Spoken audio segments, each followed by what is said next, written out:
Welcome to Talkn Clix!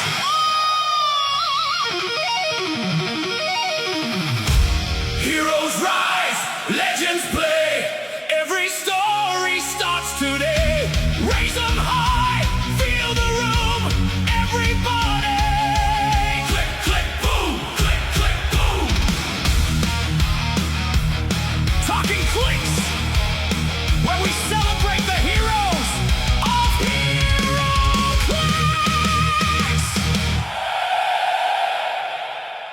Hello, Heroclix land. Welcome back to Talkn Clix. I am your host, Wespool. So we have a very special episode today. As you may have noticed, Scott is not on the screen with us. There are people in your lives that are for a long period, people are in your life for a chapter, and I by no means have anything negative to say about Scott. He's a wonderful person, wonderful players. We have just decided to try new things, try a new chapter in our lives. So I'm continuing on with the show my own way, and he's going to do his own things. But we have nothing but great things to say about each other. I love Scott. The success of this show is in no small part due to his efforts and his talents. So thank you, Scott, for getting us this far. Now I'm going to introduce at least my temporary new co-host, Ryan Opalk. Many of you know who he is from Wizkids event organizing, and now he's moved on to bigger and better things, and one of those things is Talkn Clix. So, hello, Hey. Ryan. Hey, Wes, thank you for the introduction. And joining us today is special guest Paul Merrill. So say hi. Hello. Paul. Hey, Paul. Thanks for joining. Hi, Paul. Thanks Happy for to be being here. Thanks for being here. So, Paul, tell us about yourself. Like, how did you get started in Heroclix?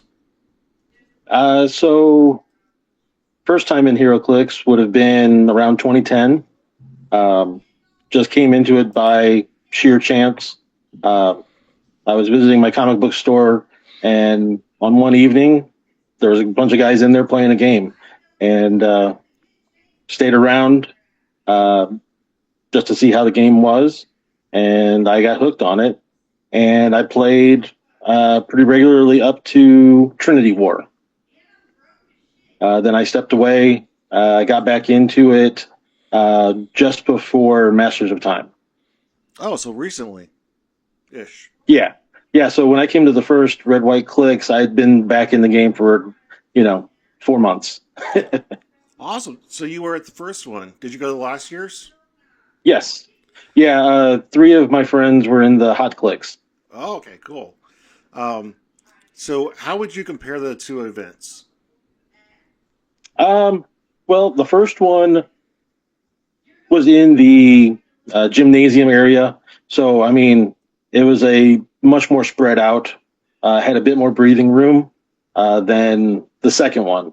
But with the way numbers of people, basically having the modern tournament essentially breaking the room in half to where the tournament was on one side and then the battle royales and everything else being on the other side, I mean, it really worked well too.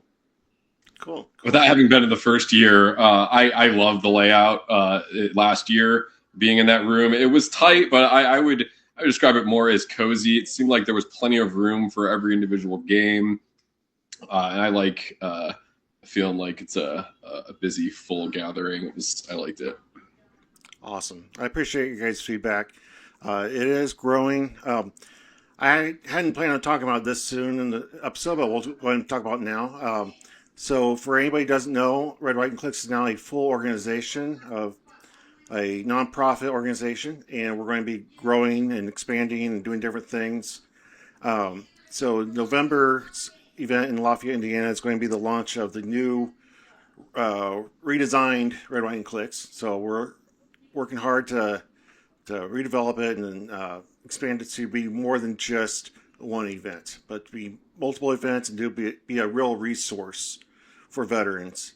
And for those who don't know, Red, White, and Clix is my personal event that I designed to be a fundraiser for veteran support, veteran homelessness, and suicide is way too high, and a lot of it is preventable because people just don't know what resources are out there and how to get them. So that's what we do, and we do it through a fun community Heroclix event, and it's been really successful the last 2 years, and I'm looking to grow. Speaking of which, Paul has been doing something for Red, White, and Clix this month. You want to talk about that, Paul? Yeah, so I am the purveyor of goated gaming clicks and reviews, and as part of that, I make accessories through my resin 3D printer that Heroclix either fit into, fit on, or in the case that most recently I've started making bystanders. The most recent bystanders are for Grodd for the Wally West chase, and then I made the Scarface for the ventriloquist. Awesome. Are they just pogs or are they 3D bystanders? Oh no, they're 3D. Actually, let me grab. Visual aid. So that's my shark for camo. Oh no, that's amazing. So my son and I have been designing these through Blender and Mesh Mixer and from scratch designing things. Same thing with terrain markers. I make bases basically for figures to fit into. The utility belt is great. And you just posted some flames too, right, for the Phoenixes? Yeah. So I've got the Phoenix flames.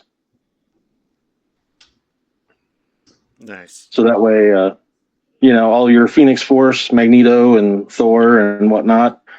Just so that way, it's an accessory to me for being able to set my whole team in. And let's face it, there's a lot of times we have the same figures on two sides of the board.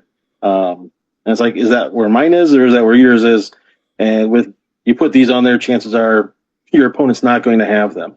Right. You need to distinguish one Egan rack from another. Right. But also, I made one that's for the marksman, but it also is usable as your target if you're running like the assassin's team and you have the target. Instead of putting a token on a card, you can actually set the figure inside of a base that's has bullseyes on it. I actually made that mistake this past weekend during Sealed, and my opponent and I both had the same Batman on the board. And I'm like, okay, Batman's going to charge and attack this person. And they're like, how? That's my Batman. I'm like, oh, crap, sorry. Just wasted 10% of your entire game clock figuring out that play, and you got to start over. So, how are you doing that for Red, White, and Clix? What are you doing? So for this month, and that's where I've been, trying to post that on a multitude of Facebook pages, is that this month, everything, all sales, 25% of profit because it's through Etsy. They take their own bits out of it as well. But basically, once we get to the bottom line, 25%, I'm sending it to you for Red, White, and Clix, just so that way from a logistical standpoint, something to at least try to help the coffers. Well, thank you so much. That is so generous of you. And you offered that on your own. You just reached out to me one day and said, hey, do you mind if I do this? I'm like, I'm not going to say no to a donation. So, yeah, absolutely. That's awesome.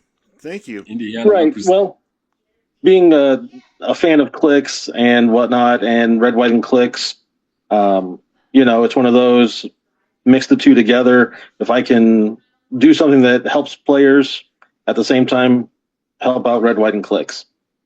Awesome. Thank you very much. Yeah, we bought the printer back in COVID. And so it's one of those, it sat dormant for about 5 years. And one day I just decided, I seen all these people with their the filament style 3D printed tokens, and I said, I've got my own printer. Let me see what I can do. And the resin and everything else has come a long ways from 6 years ago. And not only that, but the programs, so we've started making smoke like with the new Martian Manhunter having his Martian smoke.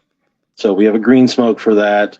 The Scarecrow and whatnot, we made a yellow one. We've got a red one for the fire smoke because we've had that in a few sets over the last couple of years. Yep. And then your just basic smoke. So that way, as people are playing and on different teams, there's no confusion of whose smoke is whose. Yeah, I mean, I'm just trying to find ways of making the game aesthetics a little bit easier compared to the cardboard that everybody gets from starter sets or had forever. Yep. So aside from printing incredible resin accessories for Clix, what do you do for a living primarily? So my main job, I work for Caliber Collision, which they're pretty much nationwide, and I work within the parts department and also do some writing of estimates. And I've been doing that for the better part of 8 years. Awesome. I just needed a collision estimator this past 2 weeks. My daughter is 15 and learning to drive, and I let her take one of her friends home who was just in the neighborhood. So I wasn't too worried about, she's not technically old enough, but blah, blah, blah. And she was backing out of the drive, and the back driver's side door was just slightly ajar and caught the bumper of my Jeep as she was backing out and just pretty much bent the door in half. Oh my God. And this car is 3 months old. Oh, wow. So you keep making her wait till she's 21 now before she tries again. Yeah, my wife is not letting her forget it. Yeah, when I was a kid, we were actually on the way to a comic book store. I was getting in a friend's older brother's car, and it was a similar kind of thing where the passenger door was still open, and I don't know, I thought someone was going to close it, and no one did, and the dude started backing up, and like it was on the right side of the driveway, and there was like a basketball pole, and the door just like bent backwards on the basketball pole. I haven't thought about that in years, but I was more. Every time you see Tommy Boy, you should think of it, though. No, we all do stupid things. I'm just glad that her stupid thing was in our driveway and it was our own vehicle, so we didn't have to deal with somebody else. But now we have a door needs replaced, and that's going to be, it's quite expensive. So, but that's why we have insurance. Oh yeah, no, and not only that, but I mean, just from the paint and whatnot, and it's not just the door that has to be dealt with. Because when it gets into a shop, I could talk a long time about what they should be doing and all that sort of stuff. But yeah, it is definitely more involved. I was creeping on Goated Gaming's stuff just recently. I didn't even realize that was you. Are you based out of Greenfield? Greenwood. Greenwood. Okay, that's like 45 minutes further south or something, right? I'm new to Indiana. Yeah, we're just to the south of Indy. Yeah. Okay, cool. Because I'm just east of Indy. Then we one of our locals is from Greenwood. You're gonna have to come check it out. We are going to be opening up a shop here in the next month or two. Okay, yeah, because I used to come to Convectioners, Keith, and see Brandon and Grover, G-Man. Yep, that's our crew. And I'm working with Wes. This is like Confection Connection 2.0, essentially. We're leaving the coffee and confection and bakery side of it and focusing just on comics and games. It's going to be called Alchemy Comics and Games. Coming live here in the next month or month and a half. We might be doing a pre-release this weekend. You want to come down? Or come up? Which day? I'm not sure yet. I'll let you know. Okay, because we've got Sunday at Mages on the south side, and Friday night we've got A&A Games is now starting with Heroclix in Franklin, Indiana. Because I'm working to try to grow the game on the south side. Cool. How did Alchemy come about? Like the name? The name? Yeah. That's Keith basically put me in charge of naming it. I had been wanting to use. My biggest pastime and hobby is like turning collectibles into money to buy more collectibles and continue that hobby cycle and be able to collect beyond my means. And I've been wanting to come up with personal branding for my operation using some variation of that word, and I had never got it together. And then when Keith said that he basically let me pick the aesthetics for the place, and I was like, oh, what about just alchemy, comics, and games? And I got connected with a famous artist who's done art for Harley Davidson and the Sturgis Rally and Tool and Mastodon and String Cheese Incident. Like the rap sheet is impressive. Awesome. He's working on the goal. We got some really exciting branding and mascot stuff coming up. It's very scary, but should be a lot of fun. It's back in the day. Like you're probably quite a bit younger than me, but back in the day, we had this thing called the Yellow Pages. And I'm older than I look. If your name started with an A, you were more likely to get more business being at the front of the alphabet. Does that still translate to the contemporary era? No, now it's whoever pays the most money to Google gets for SEI? Go higher on the list. Well, yeah, that's why the sponsors are first. But yeah, back in the day, I remember all the AAA, so they can get their name first. Yep. That massive, like, dictionary of numbers. All right, so AAA's and A1. So you're in Greenfield now. I noticed on your Facebook, if it's accurate, you're originally from my old neck of the woods up in Michigan City. Is that correct? Yeah, I'm from Michigan City. What brought you down to Indy? Family. 25 years ago, there was nothing happening up in Northwest Indiana, and it was just one of those. Okay, had family down here, and said, okay, move down here. At the time, my wife was my girlfriend, and we decided, okay, let's try something new, somewhere new. And so, yeah, we moved down here in 03. We decided on it in 02, saved up a bit. So when we came down here, got our own place. And fortunately, we were able to get jobs very quickly down here. Awesome. And yeah, we just built a family from that. Who's your favorite character in superhero or adjacent IP? As far as non-Heroclix, super.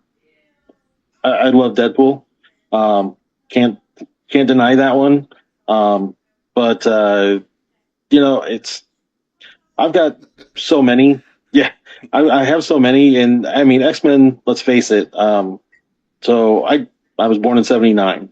So I mean X-Men hit cartoon world right as I'm young adult. Then the movies were really the first ones to hit beyond Blade. So I mean for me, it's the X-Men, and I mean, Deadpool, let's face it, is adjacent, with X-Force and Cable and whatnot. As far as within the game itself, depends on what the most recent set is. Because it seems like every set, they're finding either a figure that they haven't used before, or they're getting one from a storyline that I can remember in comics. For me, the Iconics, they're doing so well with, so I'm really looking forward to where those are going to go with the Power Rangers and the G.I. Joe Cobra coming out. I mean, as soon as Thundercats came out, I had it, because, yeah, okay, we got Thundercats, where's the rest? He-Man and whatnot, just bring them on.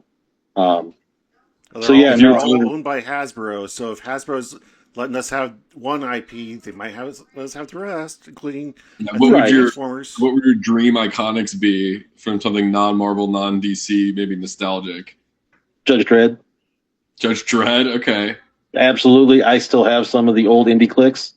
So I mean, I remember Judge Death and Dredd, and then they have the BPRD with Hellboy and whatnot. So I mean, yeah, if they went for a comic but non DC Marvel, that's where I would want to see. Gnarly. All right, so this next question, I kind of posted about it on Facebook last week, and I got a ton of hate mail for it. Still rolling in, so I want to hear what you guys' thoughts are on this, because you brought up X-Men. X-Men 97, Season 2. What are your thoughts? I haven't watched it yet. Okay. I'll be honest. I finished 96, or whatever they wanted to consider the original, and I've just gotten into 97, so I'm not exactly a binger. I'll watch 1, 2, and then let it gestate in my head before moving on. Ryan, have you seen it yet? I watched the first 2 episodes, and it was fine. You know, I really enjoyed the first season, largely because of how it helped me relate to the Heroclix set, because I had tried to watch it and didn't get super into it when it first came out, and then after playing a bunch with X-Men 97, the set, going back through is like, oh, that's who Bolivar Trask is, okay, and like being able to relate it to something I was already familiar with went a long way, and I don't know, the second season seems cool. It was fun that they like put the one spin on it with X-Force. What was the hate mail? So I said it's enjoyable, but it is not hitting me the same way Season 1 did. That it's not keeping up to the standard that Season 1 set. And man, people got mad at me for that. I'm enjoying it. I'm 3 or 4 episodes in now. For new one should probably drop tomorrow, but I don't know, it seems slow. It feels more like the original, non-revamped, cool.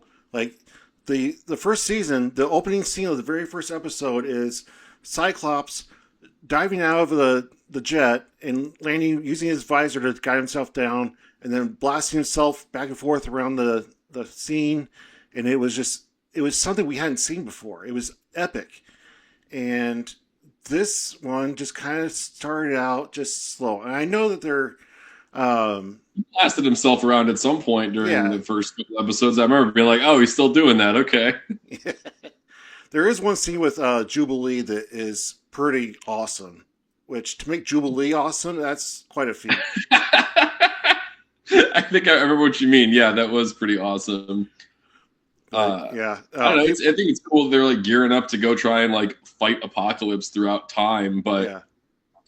I will say to argue against myself that like having your main villain story arc involve timeline jumping and time travel. I mean, you just poking a million plot holes preemptively. There's no way that can be done very cleanly. And I don't know what it is about Apocalypse that always like seemed very boring to me as a villain. He seems like almost like not like the Superman of villains, but just like he's so powerful and so like epic that and speaking as a Galactus fan, this feels completely hollow to say that he's too powerful, but I don't know why he never really grabbed me.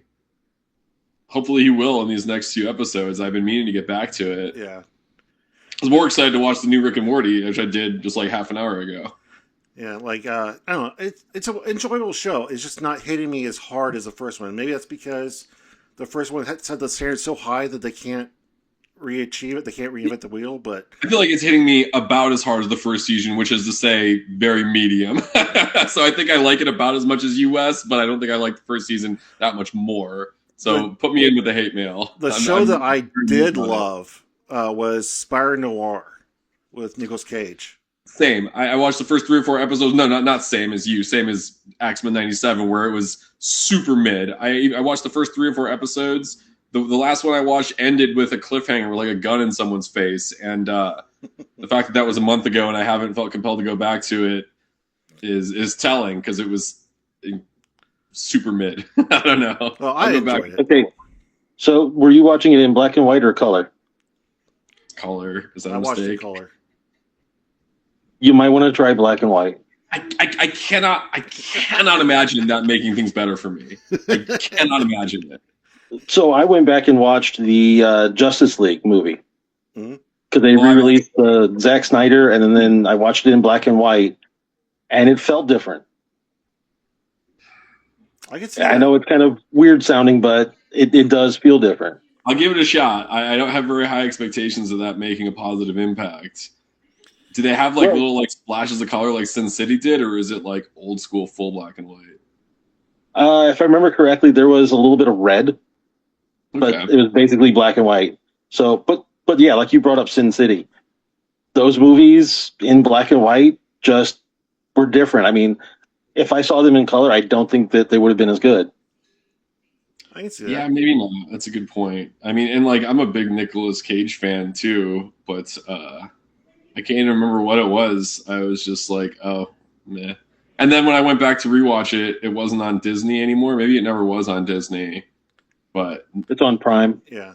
right, was it ever on Disney? Did I just imagine? I don't think they got it. I was at a buddy's when we watched the first few episodes. I just assumed it was Disney because why wouldn't it be? It's freaking Spider-Man. But I feel But like it's Spider Noir is underneath that whole Sony. Yeah, that issue. you mentioned the X-Men movies earlier, and it's so funny how far we've come. That those are, I think, just I don't know. I'm biased because I don't give a shit about the X-Men, but those movies were so bad. Even back then, it was like, well, maybe we'll try it another decade or two to make superhero movies work. But at the same time, it's all we had. I mean, I don't think we got Iron Man till 06? 8. It was great.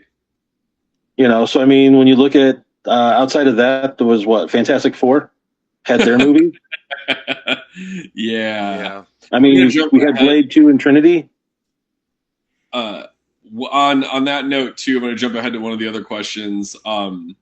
What is your? I think the question is, what is you think the most overrated MCU? But give me over or underrated or both if you've got either.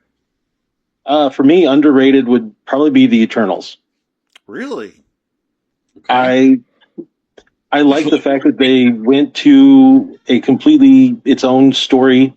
It didn't try to like really tie into any other part of the MCU, outside of the fact that you had Jon Snow, the future Black Knight, because he has the blade there.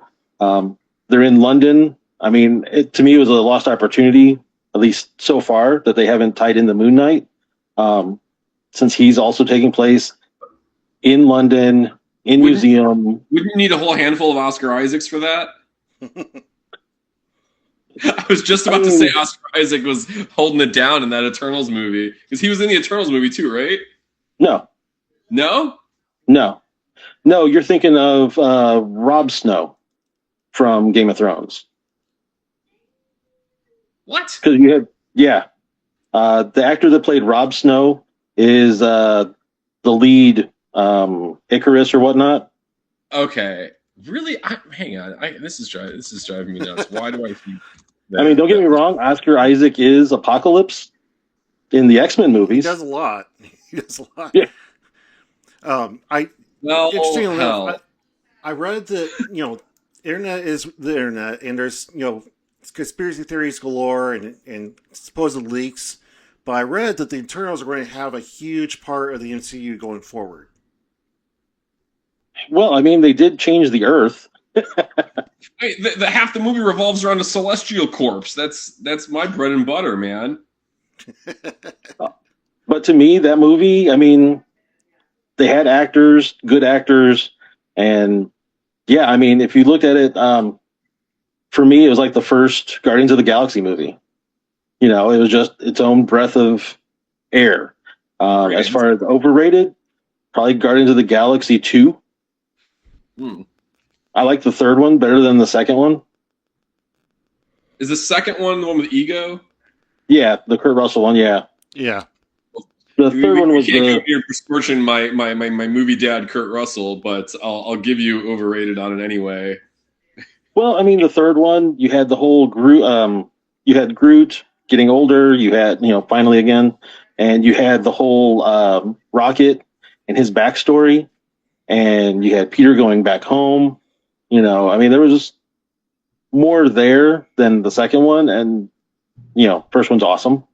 But yeah, as far as MCU goes, the TV series have their own issues, even though they're tied into the MCU. For me, the most underrated was probably Ms. Marvel of the shows. Just as, again, because it's its own, it was doing its own thing, and then they eventually tied her in with the Marvels. I like that show. Which that movie was different with them, Photon, Captain Marvel, and Ms. Marvel. But no, I mean, I thought that series was sort of overlooked.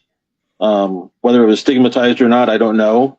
But it was a good show. I mean, you're talking about coming of age. To me, it was better than Echo. It was better than some of those others that got higher ratings. Ironheart. I haven't watched any of these. I could not identify the last with a teenage girl. Actually, maybe that's not true, but I don't know what it is about this plot line, but I always love it when it's Miss Marvel or Spider-Man, where they are fanboys that become superheroes, and they're kind of fulfilling their own dream of being a celebrity kind of thing. And I just think that's so funny. I can only imagine if superheroes are real and we had all of a sudden had superpowers. How cool would that be? And what would we think? What would we do? I never thought about that. Yeah. That's a really good point and really endearing. I don't know how much of that is just Tom Holland's fake ass Brooklyn accent being like, "Oh my God, Tony Stark."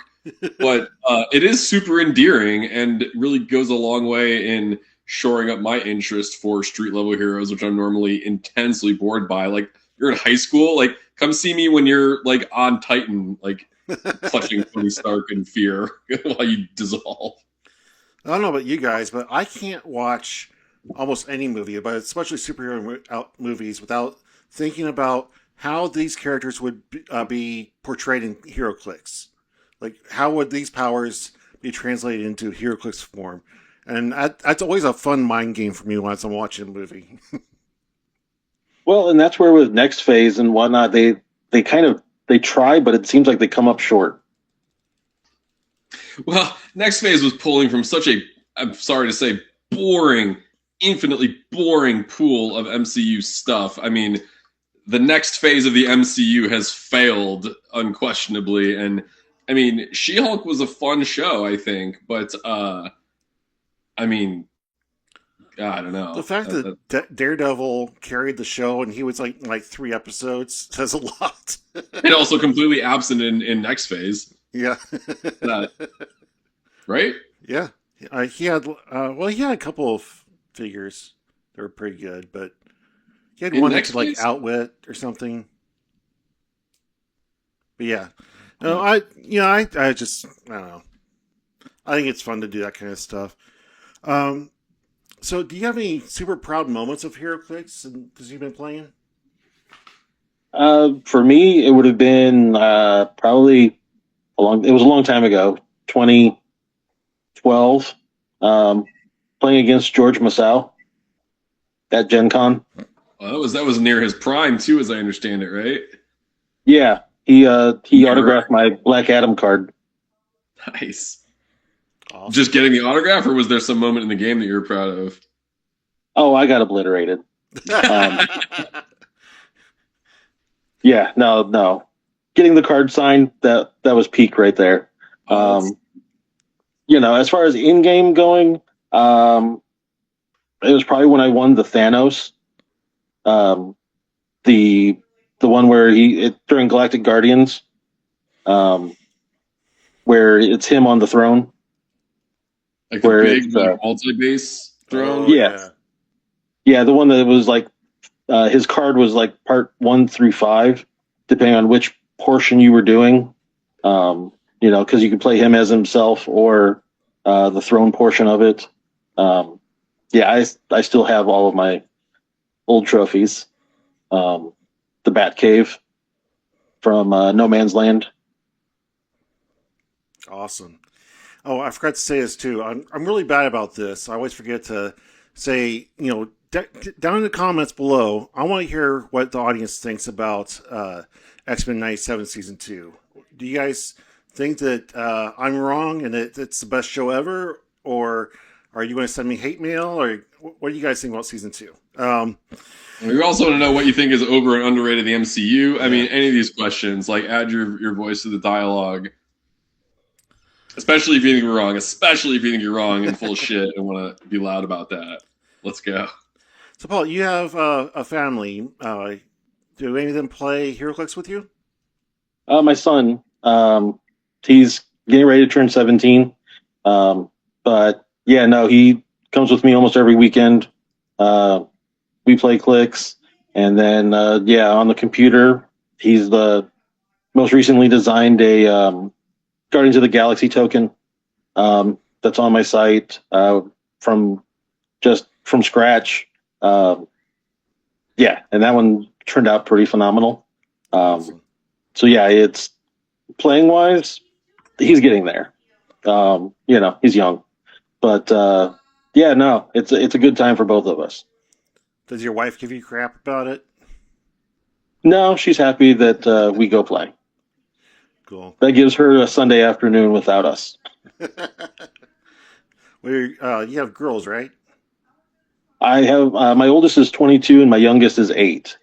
So my youngest, she has her own Clix and she likes to look at them, but she's not there yet for playing yet. And my oldest used to come with me to the comic book store that we played at, and she would play behind the counter while we got in our 3 matches. Awesome. And she's got a case around here somewhere full of old Clix. Awesome. So what is your play style like? Are you hyper competitive? No, I pay attention to what meta is, but like this week we've got a in theme with the Fight for Gotham coming out, so we're doing like a Golden Age, 400 points. So I've got my team is the Iconics, Ivy, the Bane from Nightfall. I've got the Legacy Mr. Freeze from Joker's Wild, and then I've got the Ventriloquist and Poison Ivy from the Play at Home kit from Notorious. The new Ventriloquist? Yes, with my Scarface ready to pop out. Nice. So yeah, not expecting it to be competitive, but it's an Arkham Asylum theme. Aside from the scale of competitive to casual, like on the table, is there a specific style of play that you like? Are you very aggressive? Are you defensive? You like to pull off a weird combination of some kind? Like I just want a full movement charge piece that's gonna hold on their own and smash. Yeah, depending on what we've got for the build. I loved Colossus from Deadpool. Get him a motorcycle, get a little TK going. Because I still have all my old figs. The Ancient One Legacy pops out quite a bit, having a 10 range telekinesis, so that I can either put somebody out there or pull somebody back. Same thing with the Lord Marvell, who has 10 range. For me, I am a sit back there and ping you before you can get to me, and then I'll have some try to have 1 or 2 people sort of like Tweel D. I think it's D. That's the, charge 4, creates the walrus that can charge for 4, does 4 damage. So it's like, try to ping you down before you can get to me and then have my beaters come in there. So you sound like an Eye of Agamotto player then. You seen that new terrain piece in the OP kit? Oh. I'm looking forward to it. That thing is broken. I got wrecked by that thing just yesterday at the shop.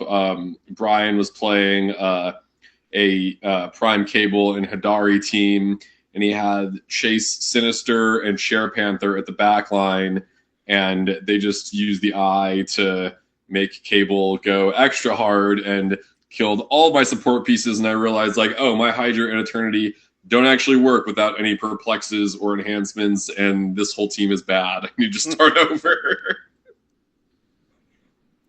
Yeah, we last week we had a guy that was running I won't say it's too similar, but he was running the Mr. Sinister and the Prime Cable, or the Super Rare Cable, and he was running a Sentinel, and he had Rogue Prime on his team, and yeah, it just wasn't pretty. That Sinister just turning stuff off. Brian also had Hogoth on the Sinister, so he was using that eye to double up Perplexes and Outwits. It was not cool. My Eddie Munson died way too fast. Just like my Crampton Pug and my Copycat and my Kooky Cap, and I had Kooky Quicksilver stashed way on the other side with the Bloodstone, but it's like, oh, it's my turn 2 and I don't have any more support. Paul, do you play BRs a lot? On the occasions that we actually have product in the store that can do it. Outside of that, it's usually if one of us buys a brick, then we'll just get together for some friendly BRs to open the bricks. Do you need any Gotham bricks? I literally just went and picked up all of our order from Universal this afternoon. Do you get any vault boosters? No, they don't have them yet. Ah. Did you get I yours? saw it in somebody else's post. The only person I've seen that got him was Wes Summers. He must not be getting through Universal. Or He's probably Southern. I think he does Southern Hobby down there. Makes sense. Yeah. I don't know. Yeah, Universal does not have them yet. Well, I was curious about, like, in any kind of sealed environment, what is your strategy when you open a booster to build your team? What are you gravitating for? The powers, the stat numbers, point values. What are you looking for when you start building? A lot of times it's looking to see the specials, special traits and whatnot. We just did a pre-release 2 weeks ago when they got 2 cases in of pre-release, and my 2 packs, I had nothing more rare than rare. My 2 rares was Alfred and Raven. But my team, I went 2-1 because I was running Lucius Fox and Alfred and Dick Grayson and Jason Todd, and I had Tweedledee, and I was running everything except Raven and Black Mask, and I had a Batarang even. So it's more when you're in the sealed environment. A lot of times I'm looking for synergy, people that can play off of other people, and yeah, having Lucius Fox with his giving Quake 3 damage to Dick Grayson, who could sidestep twice and then Quake. Finding those little chinks in the armor where you're going against people that are running Absolute Batman, or they're running Smoke Batman, or they're running Ninja Batman with other ninjas. It's synergy sometimes can get you through a game. So you're the player every sealed team needs, because you've got the dummy like me who wants the tent pole. You've got the guy who's going to take the super rares, and then you need a guy who's going to make magic happen with the CUR garbage. And it sounds like you did. It's really hard in a sealed environment to have synergy because, like, especially with Fight for Gotham, has been really interesting in sealed because a lot of the good figures are only good because they tie into the Astrals, the Goons, the Bystanders that they poop out, and a lot of times those don't come in the same boosters. So then you're stuck with a piece that should be good but isn't that good, and you have to think about, okay, what else does it do? Right. Yeah.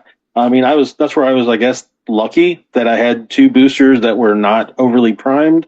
The other one I had in my team was Arsenal.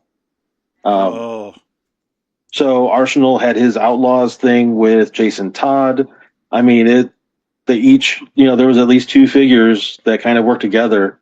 And then Tweedledee creating the Walrus. He's his own wrecking machine.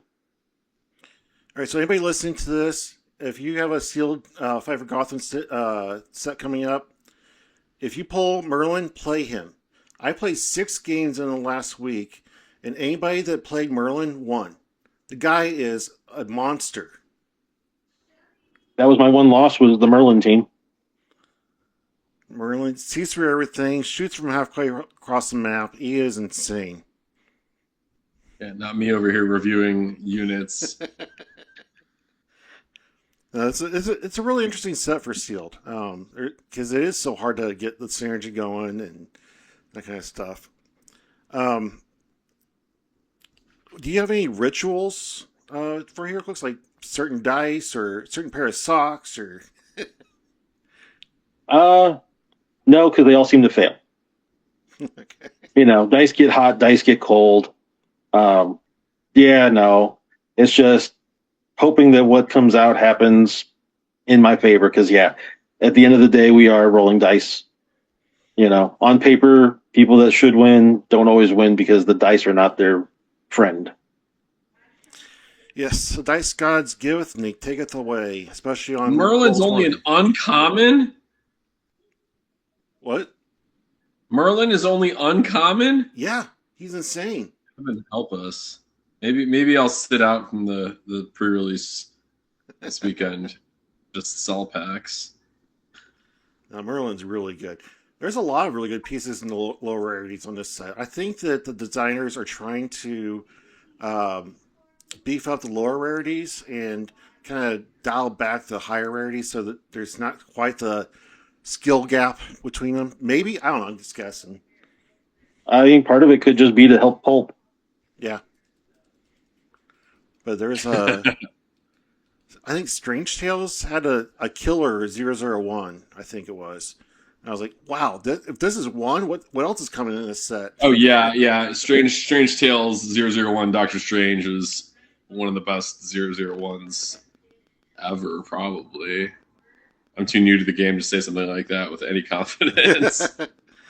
I remember back in Disney Plus, there was 001 Captain Carter that was like a 13 attack or something crazy. I was like, wow, that's awesome. So what else you got, Ryan? Well, let's see. This is a fun question. Paul, if you were an action figure, what accessory would you come with? Wow, that's an interesting one.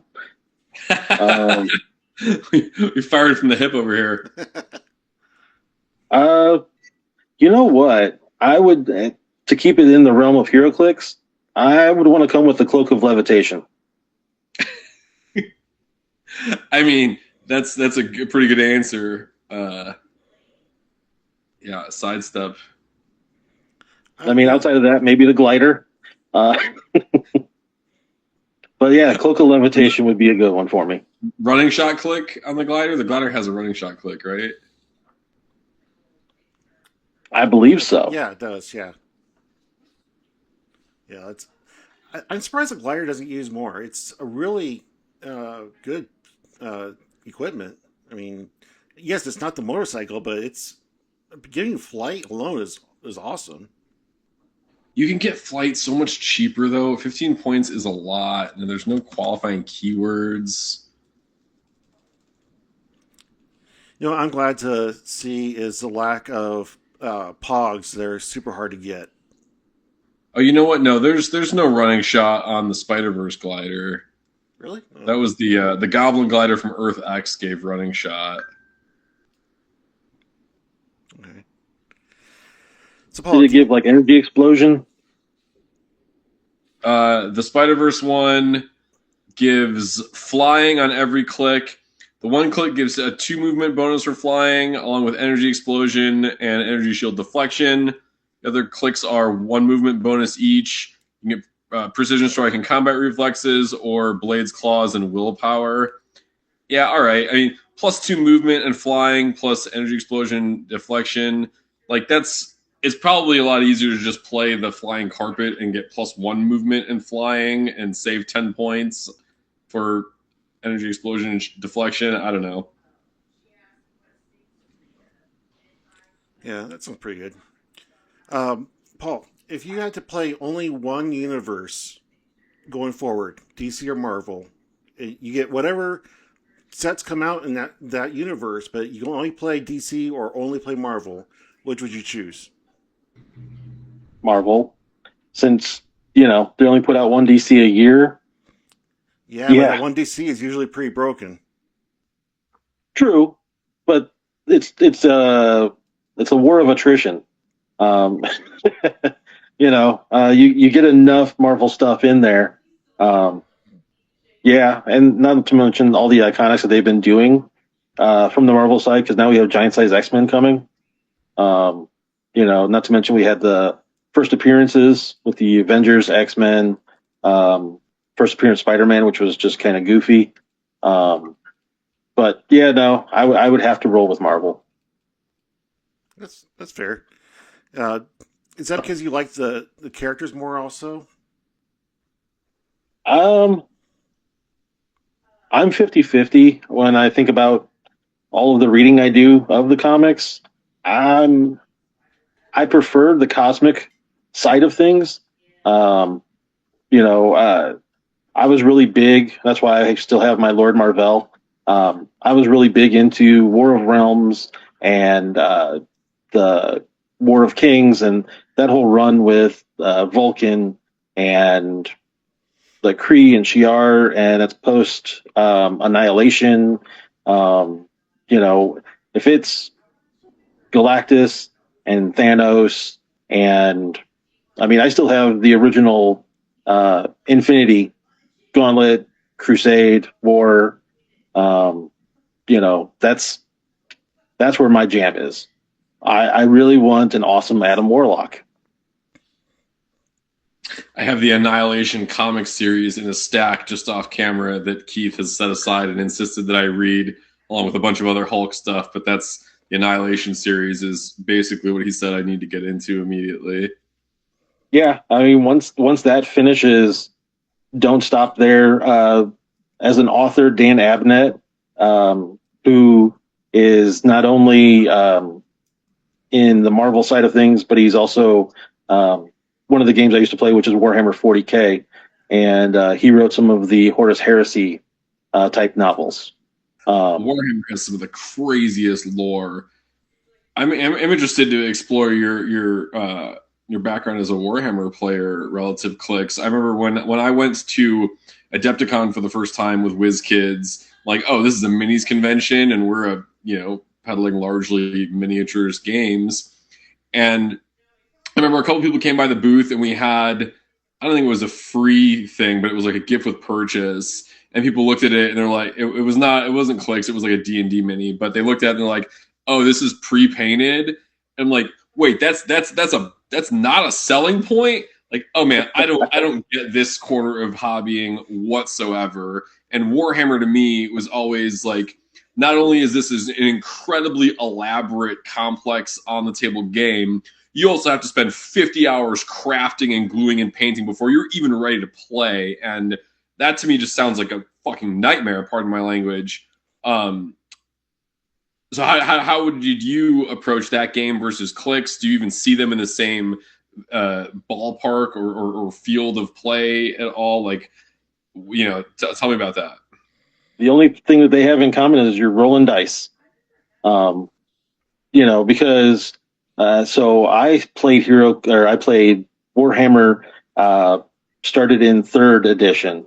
So this would have been 2004-ish. And I still own my 3 armies. I have an Imperial Guard army, I have a Space Marines army, and I have a Dark Eldar army, which they now call them Drukhari or something else. I left the game before it got to that point. But no, I had show up with like a laser pointer, and you show up with a tape measure because your board is 4 foot by 6 foot. I have a collection of White Dwarf magazine that talked a lot about the UK side of things. I've got so much terrain because you make your own physical terrain, and they changed all the rules on that. They had a giant thick book called Imperial Armor, that I own. It cost me like $100.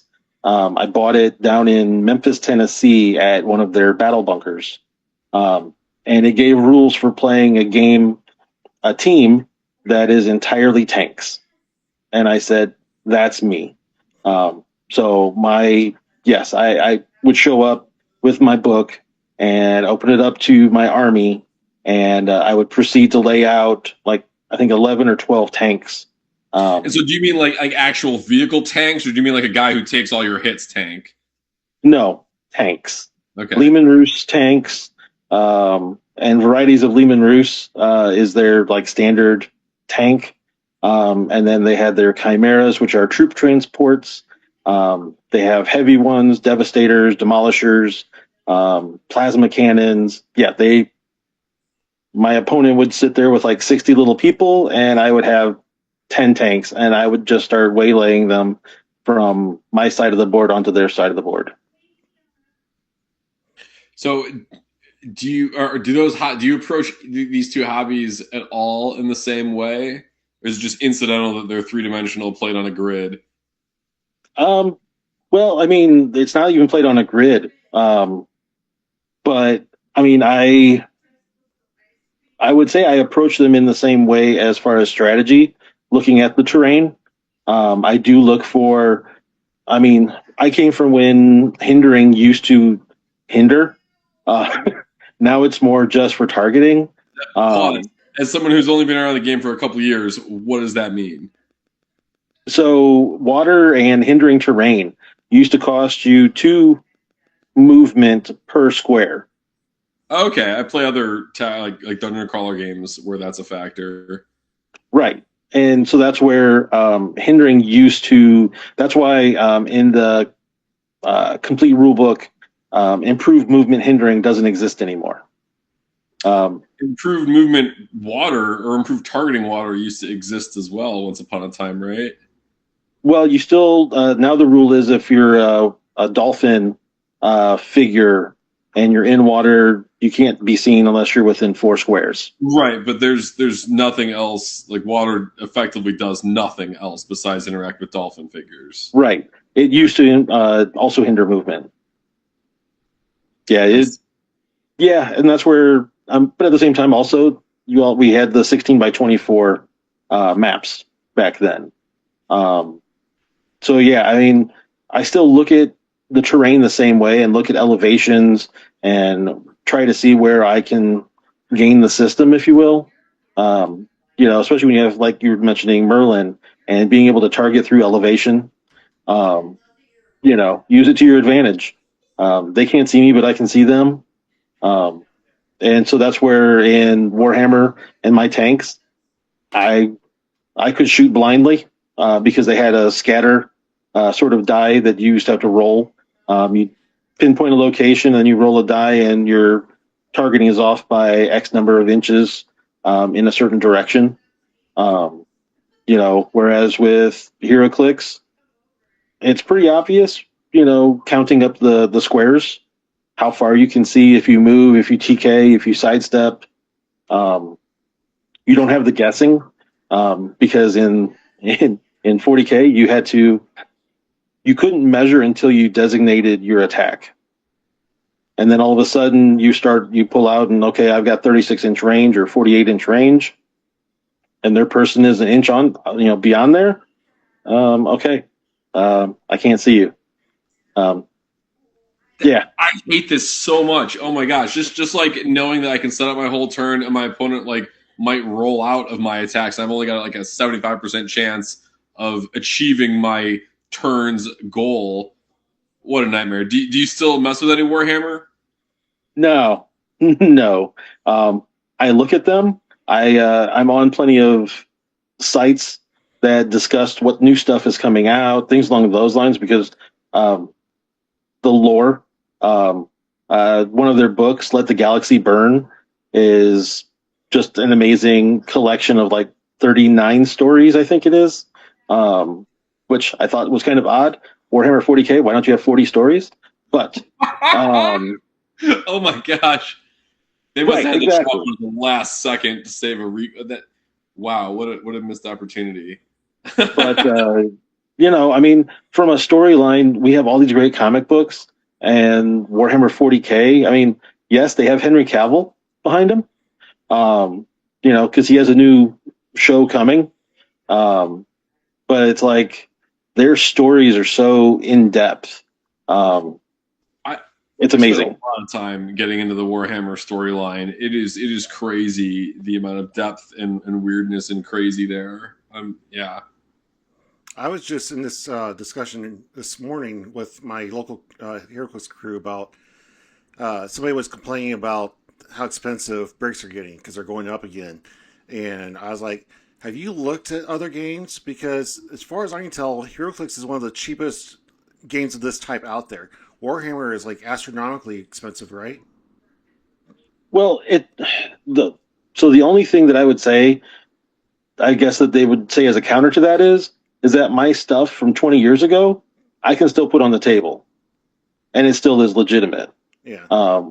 Whereas on Clix, it's like, okay, if it's beyond silver, hope it gets a legacy.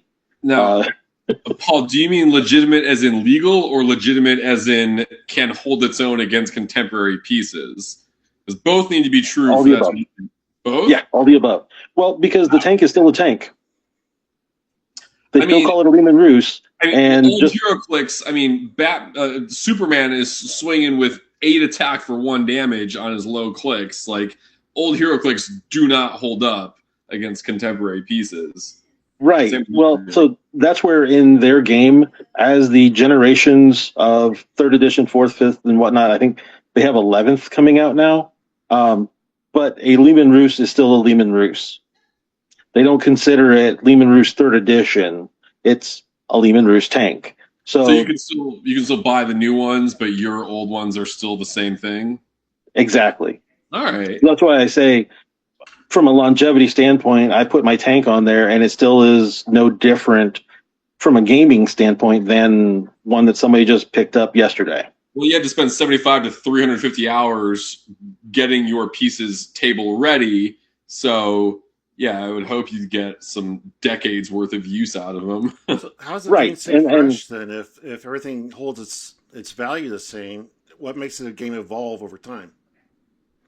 Well, because what they do is that, for one, they've changed. I mean, when you go back to 2nd edition and some of 3rd edition, they used metal miniatures, and those have all transitioned away into plastic. And then they would come out with accessories. So, like the plasma cannon and some of those things, they would make those out of resin, and that's why you could only get them at the Battle Bunker or order them out of England. But you have to remember, it's a tank. So the turrets are all swappable. So the game evolves from that standpoint, that you can always buy more accessories, and you have some of those insane people that are just pure collectors that want to make each variation. Because most of those tanks had about 4 different build variations. Because you had side sponsons, you had some of those guys that would do the rare earth magnets and make it so that they could pop one off, pop one on from game to game. Because you had some that had flamers, some that had heavy bolters. I mean, it's a very customizable game. And where it evolves is in their rules editions and them coming out with new armies, new sides of the armies, but your basics are still the backbone. So that's where with the Marines, probably 3-4 editions ago, they came out with these Primaris Marines that are bigger. I never bothered other than looking at them. But that's how the game has evolved, is that they still have their basics, which go all the way back to when I played, that are still a viable piece. They just come out with more stuff. And similar to how Heroclix has had their point cost reset, that's how they figure those things in, is that they'll start downgrading points on older figures, and then their new, bright shiny ones that they put out there. It's the creep, a power creep. But at the same time, you have those people that are orcs that throw out there 150 little goblins and whatnot, and yeah, they're fodder, but at the same time, attrition, they could overrun you. So it's a very unique that game has been going for longer than HeroClix, and is still going strong. I think part of their thing is that they also have video games. Yeah. The Warhammer 40K video games are pretty awesome. We get comic book video games, but they're based on movies or TV shows, things along those lines. Nothing that plays similar to Clix. Whereas for them, they've had the Total War computer games. They've had games on the consoles. That's part of, I think, for them, they can bring in new tabletop players by playing video games first and then get the urge to find out what the tabletop is about. And that's where I think Clix, from a visibility standpoint in the pop culture or lack of, is its hindrance. Because let's face it, we haven't seen Wizkids put out posters for a coming set in how many decades? Years. I'm pretty sure there was posters for some combination of Next Phase or Deadpool Weapon X a little over 2 years ago. I remember that. Yeah, but I watch Disney Plus, obviously, and I'm poor, so I don't watch the premium channel version, so I have to watch the ads. And Magic has been pushing their Marvel set coming out. Every other commercial, it's nauseating. But I'm like, man, if they can make a halfway decent commercial out of a card game, Heroclix should be able to do something. I wish they could get a producer on the line and make a Heroclix commercial and put it on Disney Plus. Then I think we'd get some traction. Yeah, it's another one of those that it's surprising with Wizkids that they didn't want to go to, that they're, they kind of flip flop between Origins and Gen Con. I think that's to do with Gen Con is very expensive, even for the that's a slam dunk no brainer. I'm speaking from bias, but the amount, the costs to the average attendee to get to a table to play HeroClix is going to be like 3 to 5, if not more, X than attending Origins. Similarly, the amount of table space allowed or granted to us at Origins versus Gen Con is a comparable multiplier of 3 to 5x. It was such a no-brainer. It's astonishing that anyone came to Origins for anyone came to Gen Con for HeroClix at all, because that convention is like the SDCC of the Midwest now. I was doing marketing and photo coverage from Gen Con from 2012 to 23. And the attendance more than doubled over that decade, and it's a nightmare. Even as someone with a lifetime badge to Gen Con and now within 30 minutes of Indy, I'm dreading Gen Con. And moving the Summer Nationals HeroClix event to Origins was a complete no-brainer. No-brainer. When they moved from Gen Con to Origins again, I remember hearing numerous people say, "Oh, good, now I can afford to go to Nationals again," because they just couldn't afford to go to Gen Con. But Origins was actually reasonable for them to go to. And it allowed us to run Nationals as more like Worlds, where it's an open registration Saturday thing where, everybody comes in, and if you want to play, you're in, because we've got the space, as opposed to having to run those elaborate BS weird qualifier things, and actual Nationals is 16 people. It was such a weird, convoluted thing. It's just the amount of pros in the column of moving it to Origins was so high. It was I'm glad that it happened and that I was involved in that, because it seems like a slam dunk. Well, speaking of Gen Con, Red, White, and Clix is giving away tickets or passes to Gen Con. Which is crazy because yeah. we've just established how expensive that convention is, including the cost of badges. And what do 4-day badges cost? Like $150. So one 4-day badge is $164. I'm giving away two passes to two groups. So there's two pairs of passes going out. Like $600, $750 plus dollars. Yeah. So two lucky winners are going to get over $300 worth of passes. And all you have to do is go to redwhiteandclicks.org. You get one free entry just for a sweepstakes. Just enter in answer a couple questions so I know, that you were there. And then you get an entry in. And on July 12th, I will announce the winner. If you want extra entries, you are able to get those by going to the online store at redwineclicks.org.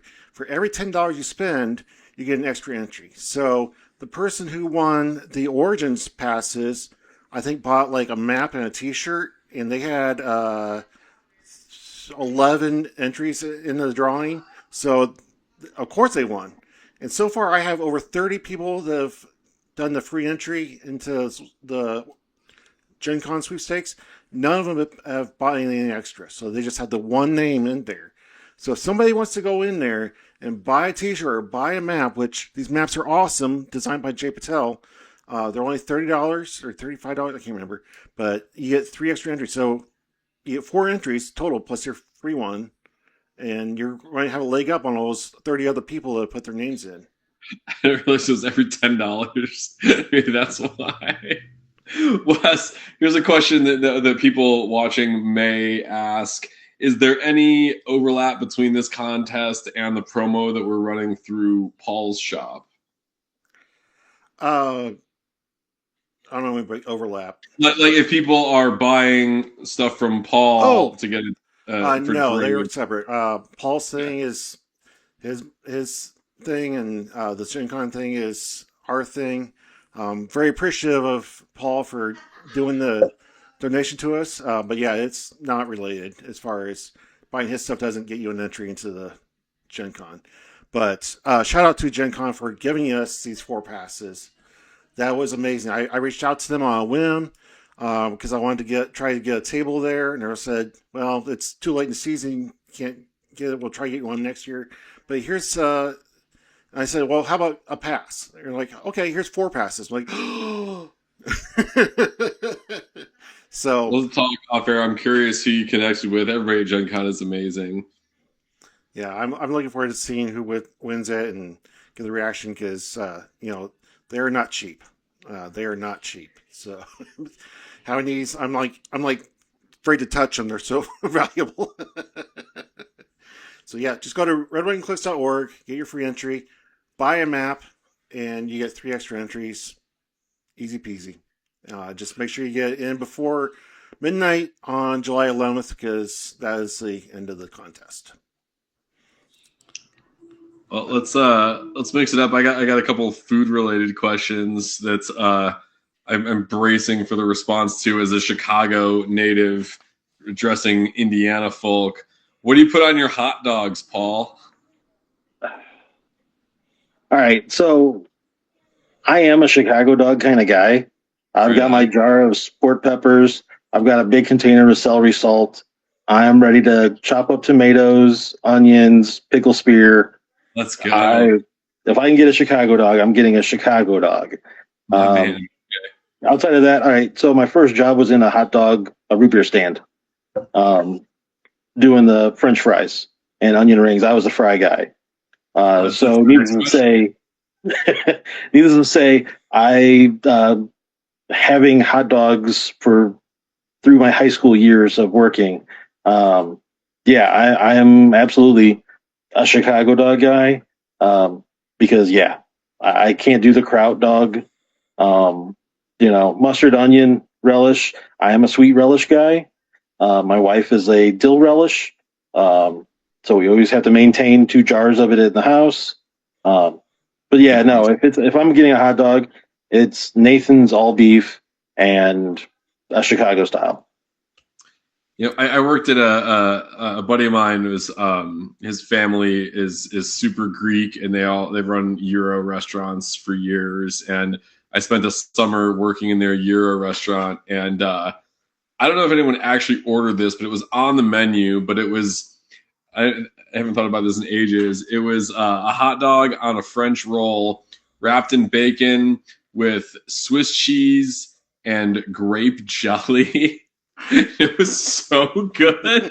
Oh my gosh, I forgot all about this, and I feel like I'm turning my back on my hipster Pilsen roots of Chicago, talking about such awful things on a hot dog. But I mean, you went Chicago, so good answer as far as I'm concerned. Wes, do you have anything to add on the topic of hot dogs or glizzies, as the kids call them nowadays? I don't get that, but I can't wait to see whoever from DGen eat a pocket glizzy at Worlds. I'm a simple guy on hot dogs. I'll just a little bit of ketchup, maybe some mustard. I don't know. I like the Dijon mustard, the little spice to it. But just tonight, I had jalapeno sausages, brats that I grill in the grill, and my daughter loves those things. She doesn't like jalapeno stuff, but she loves the little bit of jalapeno pieces mixed in with the brat. So we're talking brats. I like a little bit of mayo and mustard and onion. And as a Chicago person, this is profane sacrilege. But honestly, ketchup is okay on a hot dog. Like, okay, wait. It's mayo works, or Miracle Whip? I mean, I'll take whatever's in the fridge, but honestly, I have not experimented enough to really definitively answer that. I mean, whenever Miracle Whip is an option, I'm inclined to go that way just because, like, I don't know, it's got that pop, yo. What do you say, Paul? Miracle Whip or Hellman's mayonnaise? Hellman's, Bama. I'm okay with Duke's, but that's because I also like to use it to make grilled cheese. So it's better than butter. So you mentioned fries. What fast food chain has the best fries? Oof. I'm a steak fry guy. Oh yeah. Probably Arby's curly fries. Oh, you can say something so bizarre and then land on such a great answer. I do. I love the curly fries, man. They give me the worst burps, but I mean, we're talking like general fried potato side. I don't think you can top a tater tot, but I don't think there's any fast food places that really have fries like this. But you get them at bars occasionally, where it's like extra beer battery and crispy. I feel like the closest fast food analog we have is Burger King, but we know that McDonald's is putting literal narcotics in their fries, which I'm okay with. I mean, they do something to their Coke, man. I don't know what it is about McDonald's Coke, but it tastes different than every. They've got the 1890s recipe. It's actual cocaine, Wes, especially in Indiana. That is the bomb, man. I love their beef tallow is like 15% raw opium. Well, Steak and Shake has gone back to tallow for their fries. Right. I'm not sure if I can even eat those. I've got a beef allergy, and I haven't wanted to roll the dice or find out if tallow fries matter. I don't think they do, but it's not worth it. I will say Steak and Shake has the worst fries. I hate the worst. I hate shoestring fries. I hate it. I feel like there's no potato in there. It's just fried stuff. I mean, it's the mortal enemy of the wedge, that's for sure. You've got the least amount of potato filling versus the most, and I think that both are great if done well. But you want a wedge, like, bro, just give me a baked potato. Like, why are we messing and pretending around like this is a side thing that you're gonna eat with your hands? Like, you just want potato and skin, and that's okay. But that's not. Just throw cheddar cheese and some bacon bits on it, and you know. Well, yeah, we're talking baked potato, and that's cool, but that's not French fries. These fast food these are very polarizing, very very controversial questions. All right, so this is one that So for our regular listeners, we normally do the Clix questionnaire, and because we're revamping the show, we're trying to do things a little differently. But We're pulling it. We're winging it. Yeah. Half-assing it. I mean, I'm jumping all over these questions. My bad. I've been asking my friends all day this question because I'm very curious, and I've been surprised by the similar answers. So I'm curious what both of you guys say about this. Marry, F, and kill. We got Mary Jane from the Tobey Maguire movies.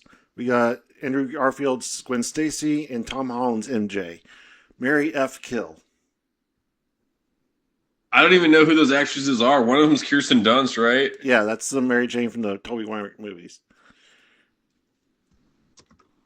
Let me And then you're talking about for a minute. Zendaya from Tom Holland. Yeah. And who was Gwen Stacy in the Andrew Garfield? Oh, what's her name?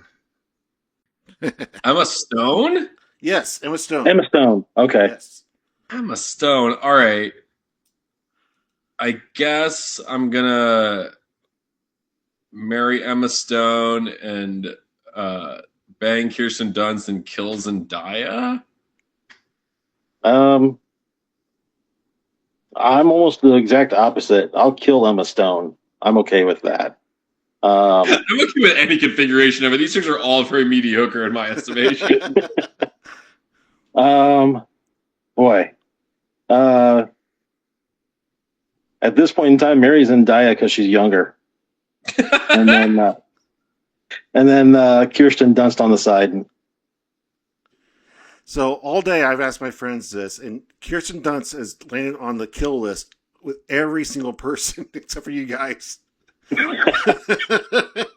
I'm old enough where she's churning up the right kind of nostalgia for me, and Zendaya is like, isn't she in high school?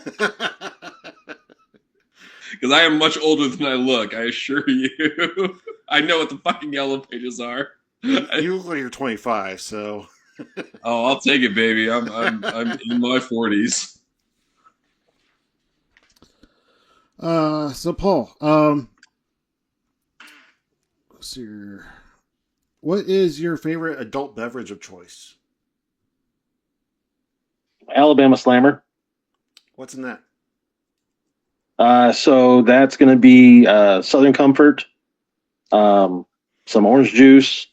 Depending on who's the server, there's either going to be sloe gin or grenadine to top it. And then there is sometimes they'll float Jim Beam in it. But yeah, I like an Alabama Slammer. Nice. Did you remember Southern Comfort existed, Wes? I didn't, and I'm not sure I'm grateful that I do Funny now. enough. So I sounds like a I don't know what it is about my metabolism, but I can hold my liquor pretty well. In the 10 years I've been married, my wife has seen me drunk once. And I remembered an old concoction my friend made up in the Army, and I tried to reinvent it recently. And it is Mountain Dew, Southern Comfort, and berry-flavored vodka. I remember that from my early 20s. And I dude, can remember. you don't taste picking the that up alcohol and at never all. drinking It's super sweet. And I had two large glasses, and my wife was mad at me the next morning because I was too inebriated. And in 10 years, she has never seen me like that. That sounds like such an awful hangover. I don't My have God. hangovers either. I've never had a hangover. Well, then consider yourself lucky and don't keep drinking that garbage because that's how you get hangovers. Holy shit. Yeah, as far as the hard stuff, I'll take Southern Comfort or Hypnotic. There's another old one to bring back. Hypnotic is it's got vodka. It's blue. When you see it in the liquor store, it's like a frosted glass bottle, like the Alizé, and it's got, I want to say, vodka, maybe some tequila, cognac. It's just good. If you mix it with orange juice or pineapple juice, it turns green like the Incredible Hulk. The pizza place across the street from the convention center in Columbus at Origins, I had a shop that I fell in love with. They were calling it a Buckeye, but it had some more general name that people who know what an Alabama whatever is might be aware of. But it was that peanut butter whiskey plus Bailey's and Kahlua, maybe. Yeah, I think that was it. It was basically like a White Russian with peanut butter vodka, and I love sweet and creamy. Was it Screwball? Yes, yeah, for sure. Peanut butter whiskey. I mean, are there other peanut butter whiskeys? There are. I've run across a few of those at Total Wine. I love peanut butter, but I've never enjoyed peanut butter whiskey besides this arrangement. I think the Bailey's does a perfect job of like balancing that flavor and like giving it some like dense cream to like cut into that weird nutty bite of the peanut butter that would normally be delicious everywhere else, but with liquor it's a little bit weird. Yeah. Yeah, it reminds me of the oatmeal cookie. When you were describing the alcohol, you're like, it's blue. It reminded me of, I don't know if you guys watched Star Trek, but there was an episode where Captain Picard was pulling out this bottle from behind the counter, and he's like, it's blue. And just started hammering it. Like Curacao or something. Because there was two episodes, one in the original series with Scotty, and then in the Next Generation it was Data serving Scotty. Yeah. Yep. But yeah, it happened in the original series to Scotty. Somebody served him it's green, and then, or vice versa, Scotty served it, and then Data served it to Scotty in the Dyson Sphere episode. Nice. Yes. Yeah. I used to be a huge Trekkie, and it's kind of fallen off over the years. But like Hallmark has a collector's ornament they put out every year of the ships, and I have every single one since 1992. I'm trying to sell them. So if anybody listening to this wants some collectible Star Trek ornaments, I have all of them since 1992. You can throw them in alchemy as a consignment item, and we'll see if anybody takes them. I'm serious. Actually, that would be a great place because you guys have a giant Hallmark store there in Greenfield. Oh, really? It's like Sue's Hallmark. I hear advertisements on the radio. Okay. Do you know Greenfield very well, Paul? I used to work at the Advanced Auto Parts in Greenfield on 9. So we're on not 9, the other main street, where there used to be a flower shop where we are now. There's like an animal rescue and an animal hospital and Chili Liquors and a Dollar General all in the same mini mall. Do you know the one I'm talking about? I want to say yes. Because once you come visit, you'll see it and you'll be like, oh yeah, that's the one. But that's where we're at. Awesome. All right, guys. So we just finished the 4th of July. Let me see all your 10 fingers. I want to see 10 digits. You got them all? All right. It almost didn't happen. The rain stopped just in time for the fireworks show for us. I'm pretty sure our local got canceled. I'm not sure, but I was grateful to go outside and finally have some rain to look at. I'm not a huge fireworks fan for obvious reasons, but I do it for my kids because they love it. My in-laws have a house out in the middle of nowhere, and so we'll take the truck out, park alongside of the road so they can see the fireworks show from a distance, and I don't have to listen to the super loud noises. And then we go back to the house and they fire off their own stuff, which they have a blast. So, literally, yeah. But yeah, I was worried about the rain. I was like, man, is this not going to happen? Did you guys have fun over the weekend? I cooked out. Yeah, I made 4 slabs of ribs. I didn't want to do anything. I just stayed at home and sold a bunch of Heroclix online. Yeah, it sounds like you're doing a good job at that too. Trying. I mean, we're trying to build up hype for the store. We're gonna hopefully launch some kind of an online platform for Clix singles, since there's a large dearth of that. Well, Paul, I won't keep you too long. I just wanted to say thank you so much for being here. I really appreciate your offering to help out Red, White, and Clix. That's awesome. I didn't realize you had been to both events so far, so that's awesome. I'm always curious to get people's feedback when they've been to both, and then they can compare them. Because I did a lot of things differently, and some of them I wasn't quite as happy with last year. So I'm going to kind of dial that back a little bit. But I got some big plans coming up for this year, so hopefully you'll be back for this year and can really. Oh yeah, no, my group is because there was 5 of us that came from the south side, and so we'll be looking to expand hopefully to about 8 of us coming up from the south side. Ryan, can I count on you being there? Oh yeah, of course. I mean, I live in Indiana now, and I'm differently, but even more involved in Clix events than I used to be. So yeah, of course I'll be there. Paul, can I count on you to help cross-pollinate local groups? I need to start coming out to your area, and you just once we get something regular established at Alchemy, I need you to bring your people down to up to Greenfield. Oh yeah, I mean that's where when you said that you were going to be in Greenfield, it's like okay, that means I'll get to see Brandon and all those other guys. Because I was out there to Keith's place. Yep. And I'm serious, Paul. If you need Gotham bricks, let me know in the next 3 hours, or we're going to open them all tomorrow. But we got extra. Absolutely. If you had the vault boosters, I'd be giving you a call, but well, we'll have them soon. We've got 30 plus coming whenever Universal. I assume it's on Universal's end, because I know Wizkids has them. I just got the OP kit from. I got it from Strange Tales and one from Avengers Forever.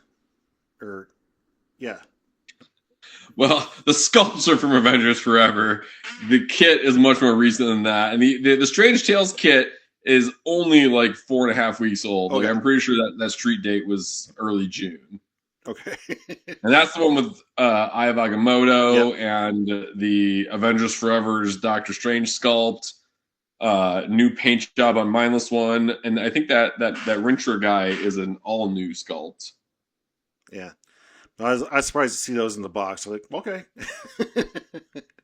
But Paul, it's been great talking to you, Paul. You're a great guy. I love what you're doing with the 3D sculpting, and I look forward to seeing what else you got coming up. Ryan, welcome to the team. Glad to have you here. You've been a friend over the last year or so, and I've gotten to know you a little bit. I'm happy to be running into the next chapter of Talking Clix with you at the helm. So 2 years. 2 years, bud. Yeah, that's right. Going back before the first Red, White, and Clix. Yeah. Yeah, man, time flies. I can't believe, I just celebrated my 10th anniversary, and in some ways it feels like it's been 2 years. We're still learning each other sometimes. And in some ways I can't remember time without her. So it's kind of weird. But I know that feeling well. It's surreal. Yeah. But guys, do you have any final thoughts for the evening? I'm just looking forward to Red, White, and Clix already. Me too. Oh yeah, especially because you're cross pollinating with a Hidden Layer, which was my old local shop before I moved to Indiana, who's got the crazy warehouses stuff. I love that.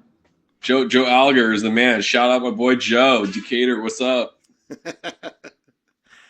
Well, guys, thanks for being here. I love talking to Clix, and I love playing Clix, and you guys are just great to talk to. So thanks for being here. Thanks for hanging out, Paul. I don't really have any thoughts of wisdom other than just as always, keep on Clixing. Have a good night.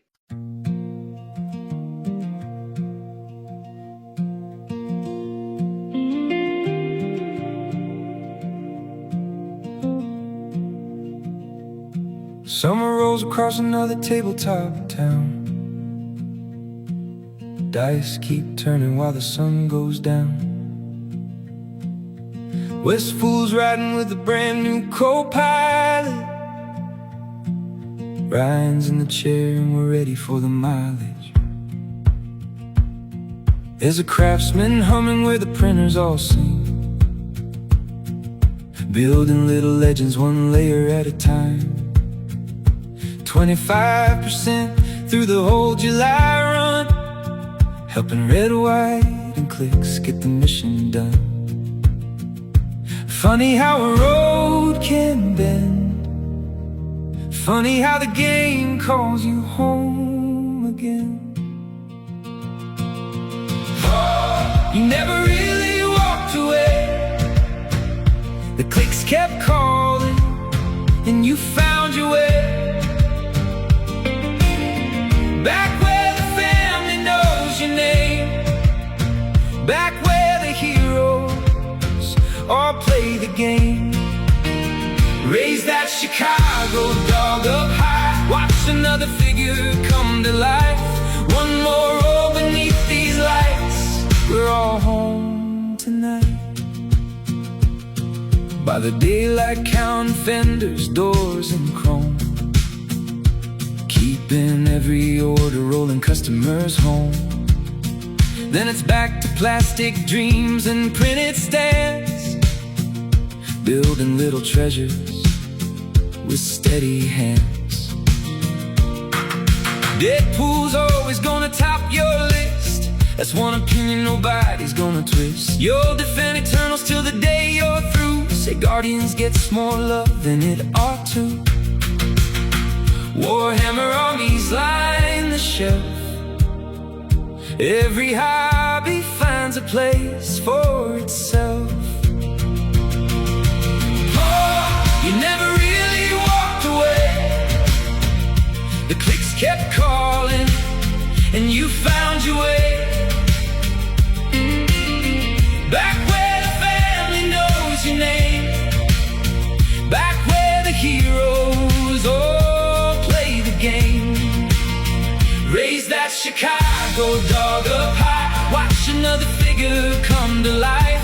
One more row beneath these lights, we're all home tonight.